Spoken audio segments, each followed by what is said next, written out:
All right, Gibby, what the heck? We have a special edition of the Scrib and Gib podcast. We have one of the most amazing gentlemen that I think I've ever talked to in person or through Zoom. We have the one and only John Kriesel, the motivational speaker from Minnesota. He's a man who has lost his legs in the war over in Iraq, defending our country. He is a true American hero. John Kriesel, welcome to the Scrib and Gib podcast. How are you, sir? Excellent. Thanks for having me. All right, John, I'm Scrib, and this is Gib. Obviously, like we talked about, we don't edit much, so we make mistakes all the time because we're just two fun guys over here in Richmond, Wisconsin, having a good time. Do a little podcast on life, family, and sports, and I connected with you over email. Just thought I'd throw it out there, and you were gracious enough to say, hey, I'll come on. So we're really excited. I'm a little bit nervous. I know our producer is, but Gibby, how about you? What do you think of this? I'm just excited, John, to hear your story, and I have a couple really good questions to ask you just to get your input. So thank you again for joining us today. You bet. John, I have your thing here that says a little suggested introduction. I can read that. Otherwise, if you don't mind, we'll just kind of ask questions and get into it and just see where it takes. Are you fine with that? Because obviously it's your life. Yeah, up to you. Well, I like hearing it right from you. So if you don't mind, we'll just kind of jump into some questions. And, you know, if you want to give a brief introduction about who you are so I don't screw anything up, that'd be awesome. Sure. So, my name's John Kriesel. I live just south of St. Paul, Minnesota, with my wife, Kayla, and our 5-year-old daughter, Chloe. I currently serve as the Director of Veteran Services for a county just north of Minneapolis, part-time personality on KFAN radio. I served one term in the Minnesota House of Representatives, and then I traveled the country giving motivational speeches to businesses and groups and all that good stuff. So that's the brief overview. I served 10 years in the Minnesota National Guard, and we will get into that part of it, but that's kind of how I ended up in the situation I'm in now. All right. See, way better than I could have done, Gibby. Well, that doesn't surprise me much, Scrib. No. All right, well, let's just get into it. John, you know, you faced some of the most extreme challenges while serving our country.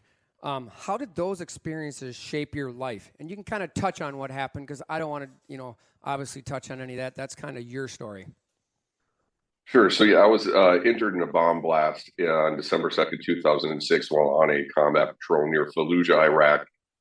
2 of my close buddies were killed, and the military was a big part of my life. That was something I joined on my 17th birthday because that's what I wanted to do. I knew when I saw the first Gulf War on TV, I was around 10 years old, and that was the first televised war in my lifetime. So when I saw the news coverage of it, I was amazed, and I, at that moment, realized that's what I want to do when I grow up. So I held on to that dream, and I joined the minute I could. So I served on a deployment to Kosovo in 2004, came back, and then right when my contract with the National Guard was expiring, one of my buddies had gotten promoted and moved up to brigade headquarters. He gave me a call, and he said, there's a deployment to Iraq coming up next year. I know your thoughts on it. Talk to your family and get back to me. And I talked to my family. I decided I wanted to go. I knew deep down I wanted to go, but it's something that just doesn't affect yourself, especially when you just get home. And so I decided I would do it. So I had to re-enlist and then sign a waiver because there's a minimum amount of time you need to be home before the military can send you somewhere else, at least in the Guard and reserves. It'd be crappy of them to say, welcome home from Kosovo, but keep your bags packed. We're about to send you somewhere else. So, but if you want to go, you can volunteer. And so me and a bunch of my close buddies that were in Kosovo with me, we all went down to that East St. Paul Armory and signed that waiver so we could be a part of the deployment. That's crazy. So, again, I read some of it, but just the fact that you were home, right? And you felt a calling and you said, I'm doing it. I'm going with my buddies. Again, that's just a testament to who you are as a person, John. And, we all thank you. But the thing there is, right, like that is part of the moment that probably changed your life forever based off, what happened, obviously, right? 100%. Yeah. So that deployment, it was at that point too, we knew that we were going to Iraq, but you never know. It's not, when it comes to contingency operations or a war that is not a conventional war, which is what the global war on terror was, It's a very fluid situation. And so we didn't know exactly where we would be in Iraq. We didn't know exactly what our mission would be. Now we're an infantry unit, so we were confident that we would be the ones that were enforcing our policy and fighting in the conflict. But that can all change. And so it was, like for Kosovo, we were peacekeepers. Iraq, we were the opposite. I mean, our hope was peace, but there's different methods of going about it and trying to create peace through force. And so that deployment gradually got tougher and tougher as we were taking the fight to the insurgents. We had been handed a pretty tough area that the unit before us didn't take the fight to them as much. They sort of just enforced kind of a safe zone near Camp Fallujah. What that did, though, that allowed insurgents to get within a range where they could launch mortars and rockets onto base. And the people, when you're on base, that's where you should be safe. Right. Not the same as like being here where you're fully safe. There, you don't expect it to be raining mortars and rockets and stuff on a continuous basis, especially that area. And so it became we were under Marine command, and Marine Colonel Bristol decided to really have us take the fight to the insurgents and try and push them further than a 7 to 8 mile radius, so they couldn't reach the 19,000 service members that were stationed on Camp Fallujah with those mortars and rockets. Because their days were just walking to the Chowhar or the PX, and there'd be stuff landing on base. So it became our job to stop that. That's unreal. One side note, I have a friend, coworker of mine. He's actually down in Texas right now, getting ready to go for a year deployment, his third deployment overseas. Wow. Obviously, they can't say where, right? He's kind of, let's just be honest, it's going to be the Middle East somewhere, right? For sure, yeah. Yeah, so I think about him, and that day that I was thinking about him, because I knew about this, that's kind of why I reached out to you. These are the people that make our lives, like you just said, John, back here safe, right? So again, it's amazing, and we owe it to all veterans. And I think about John. His name is John too, John Benson. About him getting ready to go over here and leaving it very similar, and it's crazy. It's crazy. That's amazing. So, John, when you had that event happen to you over there, the unfortunate accident, was there a specific moment in your recovery time when you realized that not only did you survive, but this was something that you could thrive and turn into such a positive from such a traumatic event? Sort of, yes. So I spoke. So I'll touch on what happened that day. We were on a patrol to go check out some stuff. I'll give the Cliff Notes version. We were on our way. We were checking out suspicious activity, and then we were informed that one of the unmanned drones flying above, and it wasn't the fancy ones like you see now. This was 2006, so it was more like a remote control airplane with a camera on it. They spotted somebody digging in the road about 2 miles from us. We knew that they weren't planting furs or gardening in the middle of the road, so we had to go and check it out. So we headed down that direction. We had a Bradley fighting vehicle ahead of us. We were the second vehicle in a fully up-armored Humvee, 5 of us in the vehicle, 4 of us in the seats, the gunner sticking out of the top. And the Bradley missed it, and we didn't see it. It was a pressure plate, which little strips of garden hose, they line wire through it, and they run wire through it like this. And so then if you step on it or drive over it, it completes the circuit, sets off the blasting cap. I'm oversimplifying it, of course, but It was 200 pounds of homemade explosives directly underneath our vehicle that detonated when our tire drove over it. So when I woke up, and because I remember hearing the metallic plink of the bomb going off, or now knowing that that was the propane tanks detonating, I knew that obviously we had hit. And I joked that when I woke up, because I don't remember flying through there. I don't remember hitting the ground, but I remember waking up on the ground. I heard rocks falling, rocks hitting the ground, rocks hitting metal. It sounded like a hailstorm. And when I heard my buddy yelling, "What's going on? What happened? Where's Brian?" I didn't want to believe what had just happened. But I've been a Viking whole life, so I'm always kind of expecting the worst case scenario.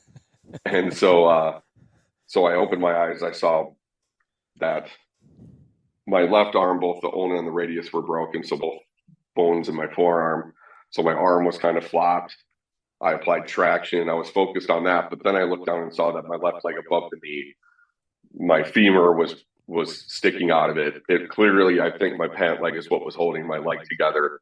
My right leg just below the knee looked like I stuck it in a wood chipper and was bleeding profusely. So it was at that moment that I was certain I was going to die. Thankfully, my buddies in the vehicle ahead of us came rushing back, came to provide first aid. First buddy put a tourniquet on my right leg because that's the one that was bleeding the most. And then the next guy put a tourniquet on my left leg, and he was kind of telling me, "You look great. Everything's going to be fine," smiling. I was like, "Yeah, it was the fakest smile I saw until I got into politics." And then he kept me calm. The shock also does that. They really did everything they could to save my life, and had no room for mistakes, no room for error. Between them and our gunner who got blown out of the top of the vehicle, they had him sitting next to me, keeping me talking and awake and alert because I was getting tired. I was falling asleep, and those guys would run by and they'd slap me as if I hadn't been through enough. Right. But they're trying to keep me awake and alert. And truly, I wouldn't be here if it wasn't for them. So then, yeah, they got me on the helicopter. I was shocked back to like 3 times at the first field hospital. The doctors didn't give up on me. They stabilized me for a flight to Balad north of Baghdad. There, they stabilized me for a flight to Germany. And then Germany, my situation deteriorated, but the doctors were able to stabilize it enough to get me back to the United States. And so to answer your original question, the longest-winded answer of all time, but I felt like I had to kind of I jumped the gun. I didn't know how far you wanted to go into detail with that, John, but I appreciate that. I joke that the only PTSD I have is from the Vikings and my first marriage. So we're good there. So I'm not offended by any of the stuff. But truly the answer to your question is the fact that I was awake and alert for everything after the bomb blast. I'm thankful for that because I never want to forget the feeling of laying there and thinking that at 25 years of age, I was going to die. And somehow, with the help of my friends and all the doctors and the amazing professionals that assisted me along the way and helped me get to where I am today, when I woke up at the hospital, first of all, learning that 2 of my best friends had been killed, and then another one a month later, and then seeing my injuries, it wasn't, at that point, I realized how lucky I was to be alive. And it was, a lot of it was, I don't know if I would have, I've always been a relatively positive guy. I don't know if I would have handled it the same if 2 of my friends hadn't died, but it was just me that got hurt. I don't know, but their death gave me perspective that I have nothing to complain about. And the fact that I lived through this crazy ordeal has made every day since then truly a gift. Wow. Yeah, that is inspiring. I mean, just to be able to go through what you did and keep that like you had said in that moment. John, do you think a lot of the training and with the guys that were there with you, helping you through all that with the fake smiles? I mean, I couldn't imagine even being on that side of it, trying to know what had just happened. Yet they also know that John's life is in our hands. Absolutely, yeah. We go through combat lifesaver training, and so we go through it a lot, and it is one, especially, before a deployment, you always take combat lifesaver training serious because it is something that's important. And it maybe if you're just driving on the road and not in a military deployment, if you're just driving to and from work and you see something, that stuff is all important because you might never know when you need it. But when you are going to a combat deployment, you definitely pay more attention in that class and take it a lot more serious. And thankfully, those guys, they truly had no room for error, none. And they kept me alive. I mean, I lost so much of my blood that when my friend Jim Cosmo was writing our book, Still Standing, about the incident, he was there was like a peer review group or whatever. There was a lady who had been in the medical field and said, there's no way that's true. There's no way that he lost that much blood and survived. It's not possible. And I took it personal because he told me that. I said, here's a copy of my medical records. And he showed her, and she was like, "That is mind blowing." That's nuts, and this is the part that you're known for your lightheartedness, your humor, so they should have put Packer blood in you. I just had to say it. Smile out of you. Yeah, This is what I put up with on the poor comes with a producer. bunch of liquor. But It's a lot thinner blood. Yeah, right, for sure. A couple. But- We're going to switch gears a little bit in regards to involving a little bit more sports here, Okay. because we're all big sports people here. So one thing that we talk a lot about here is youth sports. And one thing, when you start to appreciate all the things that you've been through, one thing that comes to mind for me is, you've overcome all of these immense challenges in your life. What advice would you give to a young athlete who are dealing with setbacks, whether it be an injury or not making a particular team that they have? What advice would you give them after everything that you've gone through? Never quit. You got to look. You can't control the things that happen to you, but you always can control how you respond. And so when those things happen, you can either sit there and be defined by what happened to you, or you can be defined by how you respond and look at that as an opportunity for growth. I mean, with the right mindset, the right attitude, and attitude is 100% a choice. People that have a poor attitude choose to have a poor attitude. People who have a good attitude choose to have a good attitude. And it doesn't mean that their life is perfect and they never have setbacks. No, everybody, one of the few guarantees in life is setbacks, is adversity. And it's your mindset at how you approach that can make you stronger. And I tell you what, I mean, for instance, football practice, they want to make it tough on you to make you stronger, right? If it's easy and you're just never wearing pads, never hitting, never doing anything, is that going to do you any good? Of course not. Iron sharpens iron. So those tough challenges that you face, use those as a building block, and you'll become a stronger person, better athlete, better player, better leader. I absolutely love that answer, John. So do you think, what would your, same question, but I'm going to tilt it a little bit. What would your advice be then to parents?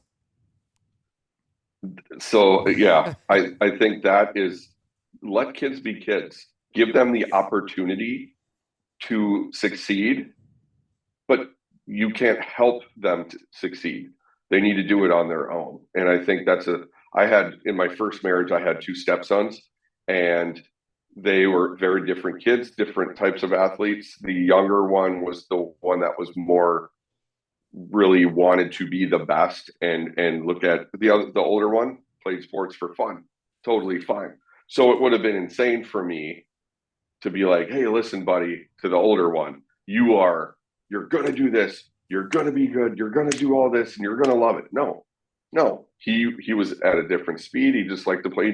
It was more of like how we treat like bar league softball kind of thing. That's how we treated it. That's awesome. The younger one treated it like it was game 7 of the World Series and wanted to be the best, tried hard, would stress himself out. So I would help provide a scenario to give him the best opportunity to succeed. But I can't go out on the mound. I'm not the one that's going to go in there with the bases loaded, nobody out. He has to go in there at the Wisconsin Dells tournament and mow him down, which he did. I think where we're at with sports is so much different than when we were kids, right? Where everyone played all sports. And I think that made you a more well-rounded athlete. Whereas now they want you to specialize like right away. Well, people don't hit their growth till their teens, and some people later part of their teens, they might pick a different sport. And if they've already specialized in the one, it's over. I echo that, John. I've talked about it. We've done a podcast just about youth sports. One thing I love about 3-sport athletes or multi-sports is the leadership. You might be the stud football player, but come basketball season, you might be more of a starter, but not the stud. And then say baseball, you're a follower, right? Mm-hmm. I look at it as look at the leadership, different styles of leadership you have earned through sports. You have learned about how to handle it, right? And I think you just touched on it, like, hey, let the kids be kids. It's attitude. I love that. I think we say that a lot, and I appreciate a guy like you highlighting that because you've been through so much, and you can, hey, like you said, you go back to the hospital. I could have had a crappy attitude, right? But you look to the right, look to the left. You chose the decision you chose the attitude you wanted to have to get to where you are today. And I think that's just amazing. Thank you. I know, and I was telling Gibby before we were getting you on that I got to buy your book now because I haven't read it, and I've read other military books. I love reading those, and I feel like I've not read your book, but I've heard so much of it through the Power Trip, just because I've been Sure. fortunate enough to listen. But I got to read it because when this thing died for a little bit, I was like, my God, that was awesome. I was just excited, pumped up. So I got to get to one of your speeches too because. Yeah. I know I watched a little bit online, but you highlight so much. So, all right, John, hey, you've been involved in the Power Trip Morning Show. Where's it all about fun and sports, right? So how did that opportunity come about, and what's been your most memorable moment? So when I was at Walter Reed, I was coming home from my R&R at the end of April, early May in 2007. And my National Guard PR guy, he was the public relations officer for the whole Minnesota National Guard. He was taking me around. My friends were having a fundraiser to help me make my house wheelchair accessible. And so and that was through the Derrick companies in New Richmond there. Yeah. Wonderful nice. people. Yes. So they just, I can't say enough about that family and that business. They're amazing. So the PR guy, Lieutenant Colonel Kevin Olson, was bringing me around. I was on news stations talking about what happened to me and helping raise awareness about our guys that are deployed, but also about this fundraiser that was going to be out of Garrett's that my friends were throwing. And all of the media folks were great. When I went to the Power Trip morning show, we just hit it off like immediately. And so Chris Hockey said, when you get back from the hospital, whether it's a year from now, 5 years from now, shoot me a text and we'll have John Kriesel week. So I got back in August of 2007 and then texted him. I went in for John Kriesel week, loved it, had a blast. And then he said, people liked you. Why don't you come back? The response was good. Because obviously if they like me, but the response isn't good, then it's a results driven business. So he said, come on back once a week. And I've been doing that for 17 years now. It's insane. Wow. 17 years. I actually remember, I think, seeing the news thing about doing that fundraiser for your house. I remember that now. Okay. Yeah, I do remember that because because I noticed it was New Richmond and Derrick companies because I live actually like 2 miles south of them. So I kind of remember that. So but I would have, my memory's shot now. I'm too old. But that is crazy. Well, it's a small world, and especially that community. It's not a big area. And I just remember because there were people, hey, we'll build a house for free. Hey, this other company, we'll build a house for free. And I was like, that just feels, I don't know. That's a nice offer. And Bill Derrick said, listen, he said, we're not going to build it for free. We'll give you a nice discount on it, but it's going to be a Derrick custom home. And I said, deal. Sounds good. And so it was awesome. I'd never built a house before, so I didn't know what to do. So they were so awesome through the process. And Bill just released a book also called Restored by the Storm. And so that I saw he was just doing a book signing last week. So wonderful guy. He's been through a lot also. So yeah. Oh, that's cool. That was interesting because, like I said, again, I've said it multiple times. I love listening, and you do bring the fun. Obviously, Meat Sauce, all those guys. But adding you to it just is exciting to me because your passion for the Vikings, your passion for your home state, and just your positivity. It's fun to listen to. Thank you. And I think that's what the show and the listeners love about you, John. And that's kind of like how we reached out, is like because you have such an inspiring story, right? But it's more about the positivity. It's about the humor. Like I was telling these guys, and all the jokes they rip on you about at times, and you just, and sometimes it's like, oh my God, they said it, and they're like, you just turn right back at them, like you don't even care. But exactly, and I think that's what it's about, right? Living your day, because you're never guaranteed tomorrow. Correct. And you proved it, and you've made so much out of that, and you're an inspiration to all of us. And we can't thank you enough for your service.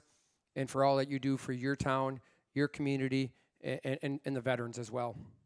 I appreciate it. Yeah, life is good. I have to pinch myself because I can't believe how life turned out. I'm just happy to be alive, happy to be living the life that I am, and it's I'm just taking it one day at a time and enjoying every morning I wake up. It's another opportunity to make it a great one. That's great. Well, we can't thank you enough, John, for joining the cast with us today. Just one little quick question I have for you. Sure. What's next for John? Any exciting projects or goals you're working on that you'd like to share with the listeners? Just going to keep doing the motivational speeches. People can go to my website, johnkriesel.com, if they want to put in a request. And my lovely wife does all the booking, so she'd reach out to anyone that's interested. But I enjoy doing it. It's one of those weird things that people have said, hey, have you thought about running for governor? Have you thought about getting back into politics? And not really, because I truly have never been happier in my whole life than I am right now. And that's because I appreciate life. I've got an awesome, loving, supportive wife, got a fun little daughter who just started kindergarten this year. I truly, in thinking back to that day where I was laying on the ground and thought I was going to die to where my life is now, I can't believe it. And so I've been very blessed. Well, we're blessed to have you on and share all that with us, John. I appreciate that. And hopefully, I know, like Scribner said, you're an extremely busy man, and we completely understand that. But we might be, if we could ever get you back on here sometime, maybe talk about the Vikings in the playoffs, or maybe after the election or something. I'd love to get your take on both of those things once those things are, once the election's done or the Vikings are in the playoffs. All going to be great stuff. You bet. Yeah, you know where to find me. All right. That we do. All right. That is the John Kriesel, motivational speaker. He's still standing, and he's still smiling. Thanks, John. Thanks, fellas. We appreciate you.